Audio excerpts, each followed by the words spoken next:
So, in my opinion, we can all agree that Drakensang has seen better days. From broken features to failed expansions, I would like to cover a few issues present in the game.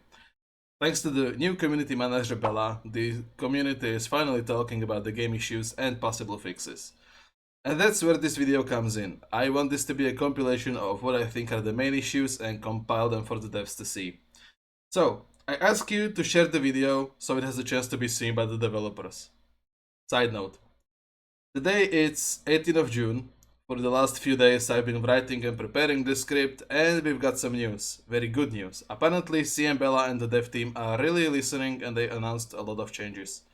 Many of them are mentioned in this video and I really don't want to redo this script, so these issues will still be listed even though the devs are aware of them. So, before we get into the video, here is a disclaimer. This video is subjective and every thought is open for discussion. Before there begins a war in the comment section, I ask you to please be respectful to others and of their opinions. Enjoy the video. Expansions. And by expansions, I mean the two latest expansions, Maze of Blaze and Lands of Immortal. Both of these expansions have serious issues, but let's start with Maze of Blaze. The first problem is the map itself. It's laced with invisible obstructions and it's hard to move around without getting stuck. It's not anything game breaking, but if you farm there for more than a few minutes, it will drive you crazy. I hope the map and honestly the whole expansion will be reworked. There is a lot of wasted potential. For example, the sulfur leaves. I'm not exactly sure what was the point of adding them, but it definitely wasn't for them to be useless. They are used for one quest and that's it. They don't store in special bag, you can't craft anything with them, plus they take up inventory space. Speaking of quests, there is a few of them, but honestly the whole expansion doesn't fit into the overarching story of Drakensang.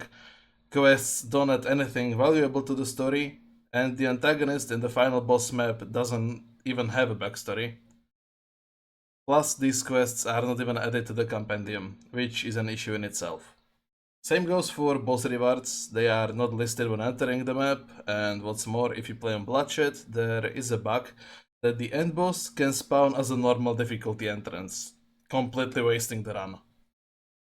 Let's jump over to Lands of Immortal. Firstly, I would like to mention the boss fight. The boss has no animations showing when he is attacking, meaning you don't even know what happened to you and you're dead. Oh, and you can buy teleports to boss from Thabo, same goes for Maze of Blaze boss fight. The story isn't up to the quality of other expansions, and most quests are kill this, return, kill that, return.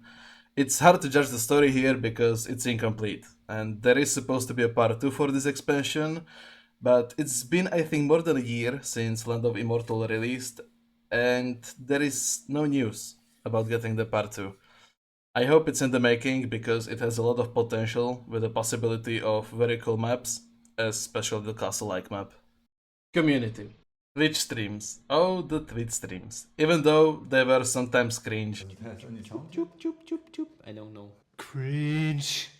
Jesse and Hassan did a great job and I really believe it helped the community grow. Streams were entertaining and enjoyable, even though half the chat was crying for bonus codes.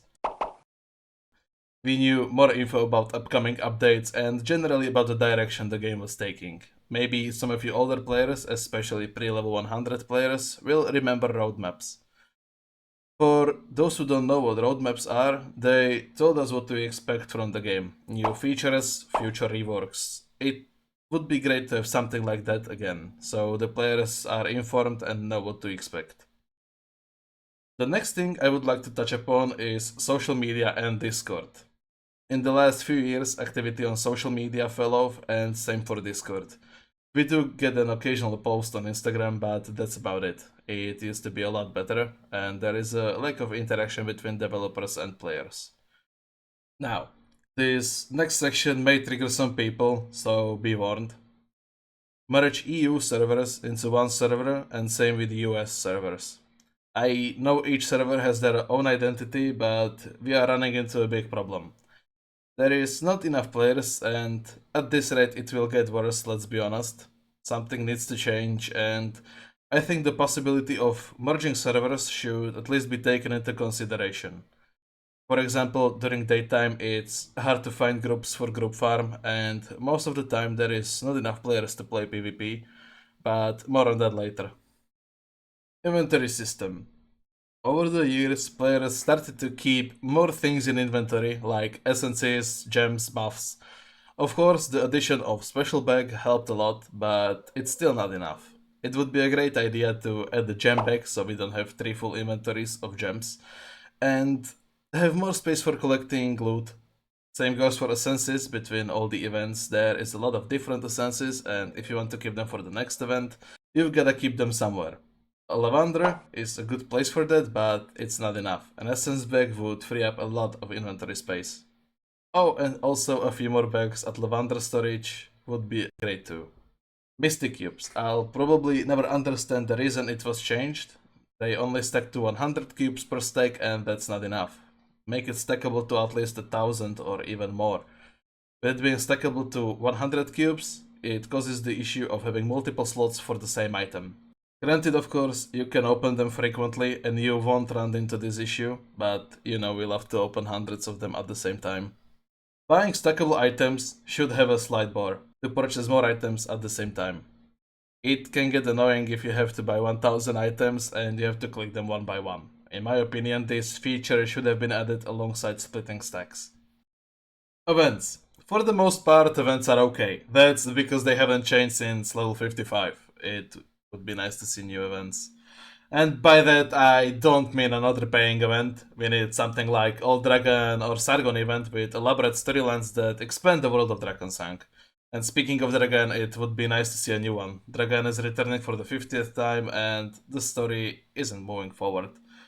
One thing that seriously needs to be reworked about events are rewards. Introducing achievement point system helped a little, but some events have really sad rewards. For example, PvE event and Event Dragon. The rewards aren't worth the grind and playtime needed to achieve them. We need desirable rewards that will keep players excited to unlock them. Gameplay. The first thing I want to cover in this section are event maps. Back in the days of level 55, you were able to do events on Infernal 7 difficulty. I think it would be a great addition to the game if more events had Parallel World Bloodshed as their hardest difficulty. Second thing, fresh level 100 players. I recently created a baby mage and I quickly realized that there is no way to start playing the game without getting carried. And that would be fine if you only needed a few items and you could play alone. Here's the issue. You can't play alone until you have at least 200,000 damage, 4.0 attack speed, 70% critical chance, and so on. And even then, it's not that fun to play alone. To get to the point of having these stats, you need to get carried. Hard carried. Like I'm talking hours and hours of game time spent sitting back and collecting loot left behind by max players. I know that the game is supposed to be team based, but there are a lot of players that play alone. Getting to level 100 is pretty easy nowadays, but everything after is pure hell. Something needs to change so fresh 100 level characters have it easier so they are not reliant on others. Maybe adding easier difficulties to parallel worlds could help. Error 42 and Nebula errors. Although mostly removed, they still reappear. Recently you can see that with error 42. Now we can only hope they can fix this. On the same page, we have random ping spikes for many players. Now, I never experienced this personally, but a few people I play with did. At random times, usually in the evening, they get 300 ping, and we still don't know what causes this. It seems to be account based. One account may be lagging, but if you log into your alt account, everything seems fine. Server save lags. I don't think I need to explain this. We all know how annoying it can get. This issue is in the game for years and it's still not fixed. Lag spikes during big events. If players are playing the event, it gets sluggish and we get long loading times. Last time this happened was Dragon event where during the main hours the game was unplayable. It only affected the region of the event and event maps, causing the event to be unplayable. Graphics update. When you look at the new maps like Sargonford or Elysium, it's apparent that devs got better at making great looking maps. I think it would be nice to see old maps getting retextured into higher resolution. Enhancing graphics could really move the game closer to modern day standards and give it a new vibe. That being said, the developers actually answered this already by ignoring the question and answering a completely unrelated matter. Next on the list, we have PvP. I may get crucified for this one, but let's begin. Players with max stats have a big advantage. Now, I get the counterpoint that if you're maxed, you should have a competitive edge over others, but there is an issue. It takes a long time to get maxed for PvE and even more for PvP. This limits how many players will actually play PvP, when only a small percentage of players have the gear to compete without getting one-shotted. The reason why so few players play PvP is that no one has the gear for it. When I play PvP, I keep getting 2 to 3 players on rotation in 1v1 because no one else is playing. Something needs to change so more players can play and compete with others. Personally, I think Heroes Arena was great in this, because all you needed were a few high tier items and you were able to kill the best players if you had the skill for it. Another thing that, in my opinion, would be great for the game is to bring back 3v3 and 6v6 modes. Game modes kinda lost their identity when they were made to be all 5v5, and in my opinion it would be great to have these game modes restored to their former glory. Big Game Hunt set. This set is almost a must-have to play PvP. The event to get this set was once. That means that people who didn't get it or new players are a lot weaker than players that do have it. I'm not sure what is the appropriate change here, but something should change. Other. In this section of the video, I would like to mention a few unrelated issues and suggest a few changes. Why is the main boss of the game only level 140? It's the main boss, I think it should be available in the hardest difficulty. In my head that only makes sense. In-game payment menu is bugged and shows login page instead of store menu. This is a recurring issue and at this moment it's broken. Some achievements are not working. For example, time achievements in Dark Legacy, or when you defeat Bloodshed Desert of the Lost for the achievement Withstand the Storm. Once you defeat it on the hardest difficulty, you should unlock all the previous ones too. But it's bugged and you need to do it once on each difficulty. Next up, emotes.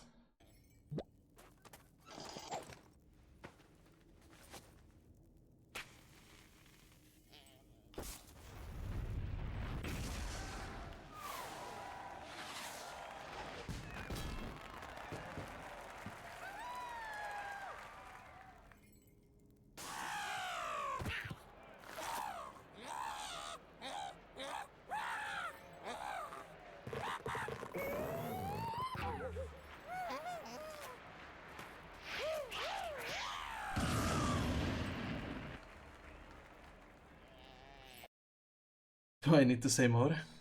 This has been an issue for majority of Dark Legacy and it really needs to get fixed. Old maps. It would be nice to see old maps again. Maybe I'm too old or nostalgic, but I want to see Dartmoor again. Collector bag rewards are outdated. It's really sad that after collecting all the spring eggs you get a Radiant gem bag. These rewards should be adjusted. It can get pretty hard to obtain all mounts or costumes in a single category, and I feel that it should be rewarded properly. While on the subject of collector bag, I want to ask you a question. Why are most mounts, emotes and costumes buyable for real money or enders in daily shop? Like, wouldn't it be more fun to have them farmable? Most of the mounts don't mean anything at this point because you can just go ahead and purchase them. You should make them farmable at the bosses, like we have Panther from Belor or Horsey from Mortis. Make them as a reward for farming certain things. Make them mean something again, like it was on level 45. Oh, and they added a few new mounts. And out of the 5 of them, 3 are for real money. These 3 mounts could have been additional content for the game, but no, give money. And lastly, transmog presets. Honestly, this should have been added alongside the transmog update, but it's never too late. Add presets so we can swap between multiple transmogs easier. And I think this concludes my little rant about the state of the game. I hope you enjoyed the video, please share it so the community sees it, and I encourage you to share your opinions in the comment section, but please keep them civil. I want to give a big thanks to Tesseract who helped a lot with the script of this video, and a special shout out to CM Bella for listening to us players and finally making things happen. Thank you all for watching and keep farming.